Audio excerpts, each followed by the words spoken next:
TV భక్తి సమాచారం WhatsApp ఛానల్లో జాయిన్ అవ్వండి. అన్ని విశేషాలు ఎప్పటికప్పుడు తెలుసుకోండి. ఏమండి, మేము మాల ఇప్పేసామండి. ఈ మాలను మా ఇంట్లో పెట్టుకోవచ్చా? మరి మా ఇంట్లో ఆడవాళ్ళు అంటుముట్టుగా ఉంటారు కదా అప్పుడప్పుడు. మీ ఇంట్లో ఆంజనేయ స్వామి ఉన్నాడా? ఆయనకు అంటుముట్టలేదా? మీ వెంకటేశ్వర స్వామి లేడా మీ ఇంట్లో? ఆయనకు అంటుముట్టలేదా? అమ్మవారు ఉన్నారు, ఆయనకు అంటుముట్టలేదా? ఈ అయ్యప్పకు మాత్రం అంటుముట్టలు ఎక్కువ వచ్చేసిందా? మీ ఇంట్లో ఏ దేవుడికి అంటుముట్టలేదో ఈయన కూడా లేనట్టే. ఆ ఇంట్లో స్వామివారి ఐశ్వర్యం ఇచ్చే ఆ మాల బట్టలు ఉండాలి ఉండకూడదు ఆలోచన మీకు వచ్చింది కదా. ఆఖరికి మీరు మీ ఇంట్లో ఉండొచ్చు అంటే ఆ అయ్యప్ప స్వామి అనుగ్రహం ఇచ్చే ఆ బట్టలు మాలలు ఉండాలి. మీరే ఉండొచ్చు అంటే దేవుడు ఉండకూడదా? థింక్. శరణమయ్యప్ప. స్వామి, నేను దీక్ష తీసుకున్నాను, అనివార్య కారణాల వల్ల మా ఇంట్లో పీఠం పెట్టాను, నేను బయట వెళ్ళాల్సి వచ్చింది, నా వృత్తిపరంగా వెళ్ళాల్సి వచ్చింది. నేను ఒక డాక్టర్ని, ఒక సర్జరీ చేయాలి, సాయంత్రం 6 మొదలు పెడితే రాత్రి 1 అవుతుంది. ఆ సాయంత్రం నేను పూజ చేయలేను. అప్పుడు నా పరిస్థితి ఏంటి? నా శ్రీమతియో, నా తల్లియో, నా తండ్రియో ఎవరో ఒకళ్ళు అక్కడపై దీపం పెట్టి పూజ చేయవచ్చు, దోషం లేదు. శరణమయ్యప్ప. నేను ఒక డాక్టర్ని, నేను గవర్నమెంట్ డాక్టర్లో ఉంటానండి. మాకు ఎప్పుడు యాక్సిడెంట్ కేసెస్ ఎక్కువ ఉంటాయి.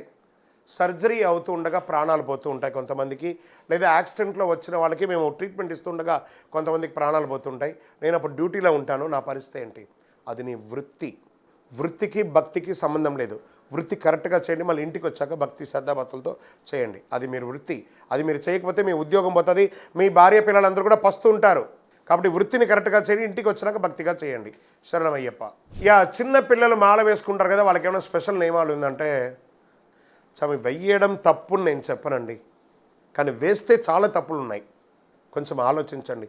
మరి చిన్న పిల్లలకి మాల వేసి వాళ్ళు ఆ మాల ఉత్సాహంతో స్కూల్లో ఎగ్గొట్టి, ఆ స్కూల్కి అన్యూనిఫామ్గా వెళ్ళి ఆ మేనేజ్మెంట్ దగ్గర గొడవ పడి, పిల్లలకి ఇప్పటి నుంచే మీరు నెగిటివ్ని క్రియేట్ చేస్తున్నారు. ఓహో, మనం స్కూల్ మేనేజ్మెంట్ని ఇప్పుడే మనం బెదిరించవచ్చని. ఇప్పుడు ఈ 48 రోజుల తర్వాత మళ్ళీ అదే స్కూల్కి ఆ పిల్లలు వెళ్ళాలి. అప్పుడు ఆ మేనేజ్మెంట్ వీళ్ళ మీద గడ్జి పెట్టుకోరా? ఒకసారి ఆలోచించండి. చిన్నపిల్లల్ని సివిల్గా తీసుకొని వెళ్ళండి. వాళ్ళకి మెచ్యూరిటీ లెవెల్ వచ్చిన తర్వాత చక్కగా మాల వేసుకొని శబరిమలకి తీసుకెళ్ళండి. మరీ చిన్నపిల్లలండి, ఆ చలి తట్టుకోలేరు. తల్లి ప్రేమతో ఉన్న పిల్లలు, ఆడపిల్లలైతే జుట్టు వేసుకోలేరు. ఆ పిల్లలకి చూడండి, ఆ వయసు అంతా 10 ఏళ్ళ పిల్లలకి షూ అయినా అమ్మనే తొడుగుతుందండి, బట్టలైనా అమ్మ వేస్తుందండి. ఆలోచించండి. అవసరమని చూడండి. తప్పు అనట్లేదు, తప్పులు జరగకుండా చూసుకోండి అంటున్నాను. శరణమయ్యప్ప. ఇది జరిగిందండి.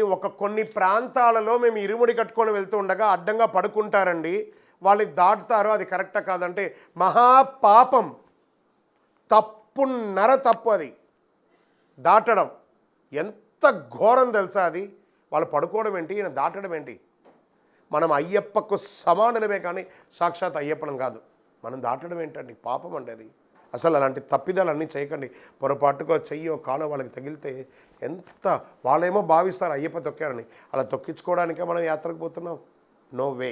అలా చేయకండి. శరణమయ్యప్ప. గురుగారు, మేము కొన్ని చోటకి భోజనం పోతే అక్కడ పిల్లలు లేని వాళ్ళందరూ ఒడి పట్టి ఆ ఎంగిలి అన్నాన్ని అడుక్కుంటున్నారు మా దగ్గర.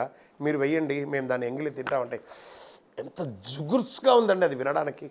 మనం ఎంత మాల వేసుకున్నా మన నోరు మంచిది కాదండి. అందులో క్రిములు కీటకాలన్నీ ఉంటాయి. కరోనా వచ్చిన తర్వాత మనం బతుకున్నాం. షుగర్ వాడు ఉంటాడు, బీపీ వాడు ఉంటాడు, ఏదో వ్యాధి వాడు ఉంటాడు, ఇంకొకటి ఉంటాడు. నోట్లో దుర్వాసన ఉంటుంది. మనం తిన్న ఎంగిలిని ఒక స్త్రీకి ఇచ్చి పిల్లలు పుడితే వ్యాధితో ఉన్న పిల్లవాడే కదా పుడతాడు. ఆలోచించారా? మన ఎంగిల్ని ఎవరు ఏంటండి?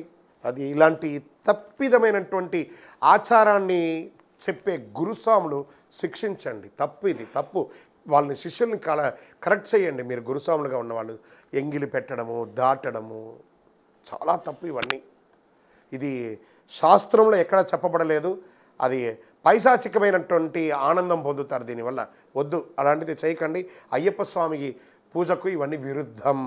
ఇంకా గురుగారు, మా ప్రాంతంలో అగ్నిగుండం తొక్కుతామండి. మేము పూజ చేసి అగ్నిగుండం బాగా తొక్కుతాం. ఇది కరెక్టా కాదా, ఇది ఎలా చేయాలని నా దగ్గర చాలామంది అడుగుతున్నారు. మాల వేసుకోగానే మిమ్మల్ని ఏమని అంటున్నారు? స్వామి అంటున్నారు కదా. మీకు పాదం నమస్కారం చేసినప్పుడు ఏమంటున్నారు? స్వామి పాదం, అయ్యప్ప పాదం అంటున్నారు కదా. అలాంటి చిన్న పిల్లవాడు కదా, 12 ఏళ్ళ బాలుడు కదా, ఆ స్వామి పాదాన్ని తీసుకుపోయి నిప్పులో పెట్టచ్చా?